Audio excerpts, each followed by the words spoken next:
저희가 이사야서 말씀을 함께 읽었습니다. 그리고 지난 몇 주간 동안 하나님의 나라에 대하여서 쭉 말씀을 드리면서 하나님 나라의 복음이 사실 모든 이 성경의 가장 핵심되어지는 이야기다라고 하는 것을 저희들이 함께 살펴보았습니다. 그 안용성 목사님이라고 하는 분이 최근에 낸 책 중에 하나님의 복음으로 읽는 로마서라고 하는 책을 냈습니다. 근데 이 책의 내용이 그동안 제가 쭉 말씀드렸던 하나님 나라에 관한 그 이야기하고 맥이 굉장히 유사하더라고요. 잠깐 소개를 드리면 그동안 우리는 바울의 신학을 많이 오해했다. 바울의 신학을 한마디로 이야기하면 십자가의 신학이다라고 이야기를 하는데, 이 바울의 신학을 가지고, 즉 십자가의 신학을 가지고 복음서를 이해해 왔다라는 거죠. 그런데 그것이 바울을 오해한 것이고, 또한 그것을 통해 본 예수님도 오해한 것이다, 이렇게 이제 이야기를 합니다. 무엇을 오해했느냐? 십자가의 신학이라고 하는 것은 주님을 믿음으로써 우리가 구원함을 입어서 우리가 죽은 다음에 천국에 가는 것, 자꾸 이것으로 이렇게 몰아가지만 성경이 말하고 있고 또 바울이 말하고 있는 것의 핵심은 죽어서 천국 가는 게 복음이라는 것이 아니라 하나님을 나의 주인으로 모셔드림으로써 바로 이 순간 우리가 하나님의 백성으로서 하나님의 나라를 시작하는, 이것이 하나님 나라의 복음의 핵심이고, 그래서 그 십자가라고 하는 것도, 그리고 부활이라고 하는 것도 바로 왜 예수가 우리의 주인이 되셔야 하는가, 왜 그분이 우리의 주님이신가를 말씀하기 위한 것이지, 그것이 곧 우리가 예수님을 믿어서 죽은 다음에 천국 가야 된다라고 하는 그런 메시지로서 읽혀서는 안 된다, 이제 그런 이야기였습니다. 그렇죠. 세례 요한도 그렇고 예수님도 그렇고 이 땅에 오셔서 제일 먼저 우리들에게 말씀하신 것이 무엇입니까? 회개하라, 하나님의 나라가 가까이에 왔다. 우리가 먼 훗날 죽은 다음에 하나님의 나라를 시작하는 것이 아니라 하나님의 나라가 이미 우리들 가운데 가까이 왔다라는 거예요. 뿐만 아니라 우리가 계속해서 살펴본 것처럼 하나님은 끊임없이 우리를 그 나라로 계속해서 초대하고 계신다라는 거예요. 그리고 그 나라를 지금 당장 살아가라. 여기 이곳에서부터 하나님의 나라를 시작하라라고 하는 메시지를 던져주고 있다라는 것입니다.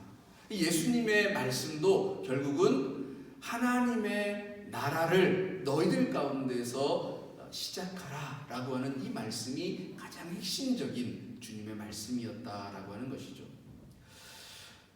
오늘 저희가 읽은 이사야서의 55장에 나오는 이야기들은 구약 성경에 있는 하나님께서 우리를 초청하시는 가장 아름다운 글 가운데 하나입니다. 55장 1절은 이렇게 시작을 하죠. 오호라 너희 모든 목마른 자들아 물로 나아오라. 돈 없는 자도 와라. 너희는 와서 사 먹되 돈 없이 값없이 와서 포도주와 젖을 사라. 하나님은 이처럼 우리를 끊임없이 지속적으로 계속하여서 하나님의 나라로 초대하고 계십니다. 우리 가운데 계속해서 임하여지고 있다라는 것이죠. 흔히 이사야 전체 예언서는 세 부분으로 나눕니다. 첫 번째 부분은 이제 1장부터 39장까지인데요. 이걸 제1 이사야서라고 부르고, 이 제1 이사야서는 이제 바벨론에 의해서 유다가 멸망하기 직전에 이제 이사야가 소명을 받아서 하나님의 말씀을 전한 그때의 이야기를 담고 있습니다. 유다가 멸망하기 바로 직전이니까 그때 이사야는 계속해서 경고의 메시지를 냅니다. 하나님께서 너희 유다 백성들을 심판하실 것이다 라고 하는, 그래서 빨리 회개하고 돌이켜라라고 하는 경고의 말씀들을 선포를 하도록 하죠. 그런데 그 이후에 40장에서 저희가 읽은 이 55장까지는 제2 이사야서에 해당이 됩니다. 그리고 이때는 바벨론 포로기 때에 쓰여진 이야기입니다. 그러다 보니까 이때에는 이제 포로 생활을 겪고 있는 이스라엘 백성들에게 하나님께서 회복시켜 주실 것이다. 하나님께서 너희들에게 소망을 주실 것이다. 하나님께서 너희와 함께 하시고 하나님께서 다시 너희에게 열매를 주실 것이다 라고 하는 그런 희망의 메시지들을 선포케 하십니다. 그렇습니다. 우리 하나님은 우리의 어려움, 우리의 고난 외면하지 않으십니다. 우리가 자꾸만 엉뚱한 길로 달려갈 때에는 경고의 말씀, 되돌아오라고, 회개하라고 끊임없이 말씀하시겠지만, 그러나 우리가 또한 어려움 속에서 힘들고 지치고 너무나도 힘겨운 그런 상황을 겪고 있는 속에서는 그 절망을 이겨낼 수 있도록 하나님이 다시금 회복의 말씀들을 우리들에게 전하여 주신다는 것입니다. 그리고 56장에서 66장 마지막 부분은 제3 이사야서인데요. 이때는 이제 바벨론 포로기로부터 돌아와서 성전을 재건할 때의 이야기입니다. 그러다 보니까 이제 그때는 어떻게 하면 우리가 다시 하나님께로 온전히 되돌아가고 또 하나님의 뜻을 쫓아서 하나님의 성전, 우리의 몸과 또 하나님의 거룩한 성전을 다시 세워갈까 하는 그런 메시지들이 주어지고 있죠. 오늘 여기 55장은 이제 제2 이사야서의 마지막으로서 우리들에게 주시는 하나님의 희망의 메시지들로 가득 채워져 있습니다. 하나님께서는 어쩌면 지금 이 팬데믹의 어려움을 겪고 있는 우리들에게 똑같은 말씀을 하실 수도 있으리라고 여겨집니다. 오늘 우리들에게 절망하지 말아라. 오늘 우리들에게 다시 일어날 것이다. 이 땅이 회복되어지고 이 땅이 다시금 정말 생명들로, 무생명들로 풍성케 되어지는 역사가 일어나게 될 것이다. 이렇게 말씀해 주시는 줄로 믿습니다. 그에 앞서서 그런데 하나님께서 우리들에게 이렇게 말씀하시죠. 6절에 보면 너희는 여호와를 만날 만한 때에 찾으라. 가까이 계실 때에 그를 부르라. 이 말씀을 들으면 이제 옛날 드라마에서 이렇게 이야기했던 그런 이야기가 생각나요. 있을 때 잘해. 이런 이야기가 자꾸 떠올라요. 그래요. 하나님이 우리의 가까이에 계십니다. 그것은 변치 않는 성경이 끊임없이 증언해주고 있는 진리예요. 하나님은 우리를 떠나신 적이 없어요. 하나님은 끊임없이 우리 곁에 계시고 끊임없이 우리에게 가까이 나아오시고 임하기를 원하십니다. 문제는 우리라는 거예요. 문제는 우리가 하나님께 문을 열어드리지 아니하고 하나님을 외면하고 하나님을 바라보지 않는다라는 거예요. 하나님을 찾지 않고 구하지 않는다라는 거예요. 하나님을 우리가 가까이 하면 이 희망의 메시지, 이 소망의 메시지들이 그저 그냥 소망으로 꿈처럼 남아있는 것으로 그치는 것이 아니라 이루어진다고요. 그 메시지가, 그 희망들이 실제로 실현되어지는 것을 보게 된다는 거예요. 여러분, 하나님을 가까이 하시기 바랍니다. 하나님을 찾을 수 있을 때 찾으시기 바랍니다. 또 우리가 찾을 수 없는 때는 없어요. 언제든 우리는 하나님을 찾을 수 있습니다. 구할 수 있습니다. 하나님을 가까이 할 수 있습니다. 그런데 우리가 그렇지 않다라는 것은 뭔가 우리에게 게으름이 있다라는 것이고, 무언가 하나님을 찾지 못하고 구하지 못하게 하는 내 속의 것들, 나의 것, 나의 욕심, 나의 이기심, 이런 것들로 채워져 있어서 하나님을 구하지 않는다라는 것입니다. 여러분, 하나님을 찾고 구하시기 바랍니다. 하나님은 우리 가운데 계시다라고 하는 사실을 잊지 마시기 바랍니다. 그러면 우리가 왜 하나님을 가까이 해야 할까요? 하나님을 가까이 하라고 하는 이유는 무엇일까요? 여기 이사야는 먼저 이렇게 이야기합니다. 8절에 보니까 이는 내 생각이 너희의 생각과 다르기 때문이다. 하나님이 말씀하시죠? 내 생각은 너희의 생각과 달라. 무슨 얘기예요? 하나님의 경륜, 하나님의 능력, 하나님의 지혜, 이것이 우리들로서는 상상하기 어려울 정도로 우리보다 훨씬 크신 하나님이시다라는 것입니다. 여러분, 사막을 걸을 때에는 길을 보고 걷지 말라고 합니다. 왜일까요? 사막에도 길이 분명히 있죠. 그런데 왜 사막은 길을 보고 걷지 말라고 하느냐? 바람이 조금 불면, 심지어 모래폭풍이 일어나거나 혹은 비가 조금만 내려도 없던 길이 생기기도 하고 있던 길이 없어지기도 하고 완전히 지형과 지물이 다 바뀌어져서 길을 보고 가다가는 엉뚱한 곳에 가 있게 된다는 거예요. 사막에서는 그래서 별을 보고 걸어야 한다고 말합니다. 변하지 않는 것, 변하지 않는 그 별을 보고 걸어야 똑바로 원하는 방향으로 끝까지 갈 수 있다는 거예요. 여러분, 우리는 무엇을 보고 우리의 인생길을 걸어가십니까? 변하는 것들을 바라봐서는 안 돼요. 세상의 이치는 자꾸 변합니다. 세상의 이치는 오늘 다르고 어제 달라요. 계속해서 바뀌어요. 그러나 하나님의 진리는, 하나님의 말씀은 변함이 없습니다. 변함이 없는 것을 붙잡고 나아가야 우리는 엉뚱한 곳으로 가지 아니하고 올바른 곳으로, 본래 가야 할 그 본향으로 똑바로 갈 수가 있는 겁니다. 하나님을 붙잡고 하나님의 말씀을 붙잡고 하나님의 진리를 붙잡고 나아가시기 바랍니다. 그분의 경륜이, 그분의 지혜가 우리보다 크시기 때문입니다. 또 뭐라고 이야기합니까? 그 뒤에 이어서 나의 길이 너희의 길과 다르다라고 하지 않습니까? 내 생각이 너희와 다르고 나의 길이 너희와 다르다.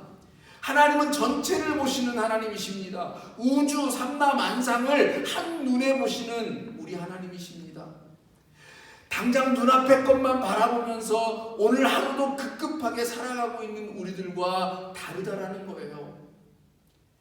바둑을 더 보셨습니까? 저는 이제 바둑을 한참 둘 때는 급수로 따지면 한 11급, 13급 이 정도 뒀던 것 같아요.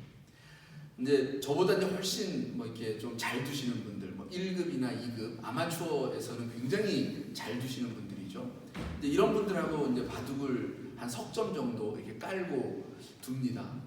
그러면 바둑을 이렇게 한참 두면서 막 치열하게 수싸움을 하고 이렇게 막 싸우고 백병전을 막 벌이다가 어느 순간 보면 제 말이 싹 다 잡혀 있는 것을 볼 때가 있어요.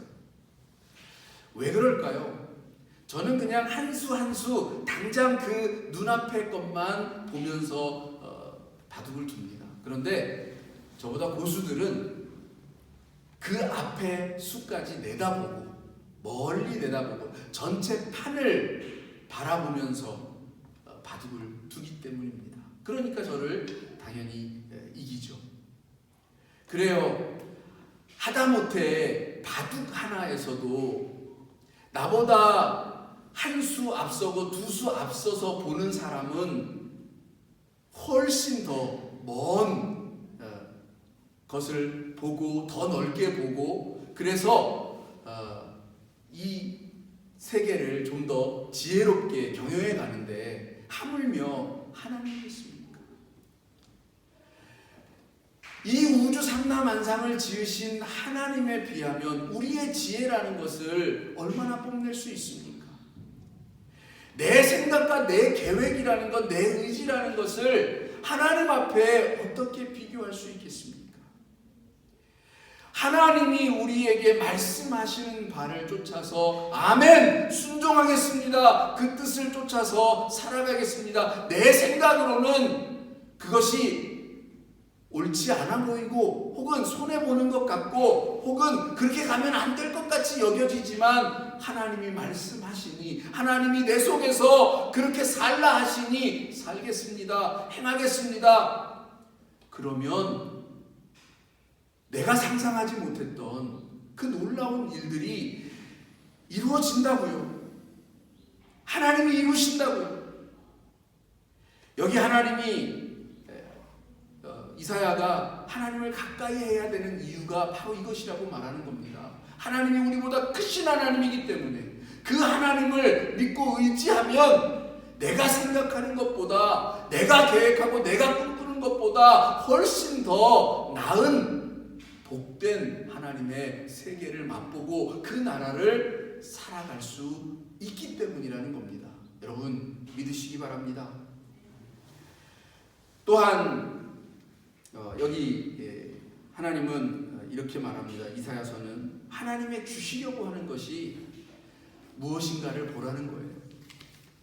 하나님을 가까이 하면 이 하나님께서 우리들에게 진짜 주시려는 게 뭔지가 보여진다라는 거예요.